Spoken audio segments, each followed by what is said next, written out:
সরকার তো বলছে তারা জুলাই সনদ অক্ষরে অক্ষরে পালন করবে। 5 মাসে নিম্ন আদালতেও কোনো সংস্কার করা গেল না কেন? জুলাই সনদ তো সরকারের যে আমাদের শুধু জুলাই সনদ আমরা স্বাক্ষর করেছি বিএনপি, পাশাপাশি আমাদের বিএনপির নির্বাচনী ইশতেহারে কিন্তু আমরা বলেছি জুলাই সনদ আমরা বাস্তবায়ন করব। পরবর্তীতে আমাদের মাননীয় প্রধানমন্ত্রী সংসদ তিনি কিন্তু বলছেন অক্ষর অক্ষরে পালন করা হবে। এখন তো আপনার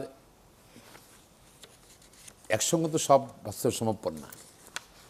আর যে দীর্ঘদিনের জঞ্জাল, এগুলো স্ট্রেট করতে সময় লাগছে। আশা করছি ইনশাল্লাহ সরকার এলে বাস্তবায়ন করবে জুলাই সনদ। এবং জুলাই সনদ তো এই সরকারের বৃত্তি, জনগণের বৃত্তি, বাট জুলাই সনদের মাধ্যমে এটা সরকার পরিবর্তন হয়েছে, জুলাই সনদের আন্দোলনের মাধ্যমে, জুলাই আগস্ট আন্দোলনের মাধ্যমে। তো সুতরাং এবং এই জুলাই আগস্টে বৈষম্য বিরোধী আপনার স্বৈরাচার বিরোধী আন্দোলনে হাজার হাজার মানুষ মারা গিয়েছে।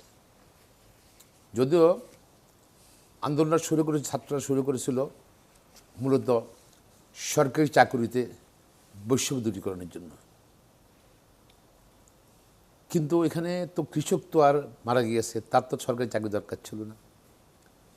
রিক্সাওয়ালা মারা গিয়েছিল, তার তো দরকার ছিল না। বাচ্চারা মারা গেছে, স্কুল ছাত্রছাত্রীরা মারা গেছে, তার তো চিন্তা করেনি, সেই চাকরি বয়স হয়নি তার। রাজনৈতিক কর্মী, হাজার হাজার রাজনৈতিক কর্মী মারা গেছে, তার তো হয়তো কোয়ালিফিকেশন ছিল না যে বিসিএস পরীক্ষা দেবো, সরকারি চাকরির পরীক্ষা দেবে।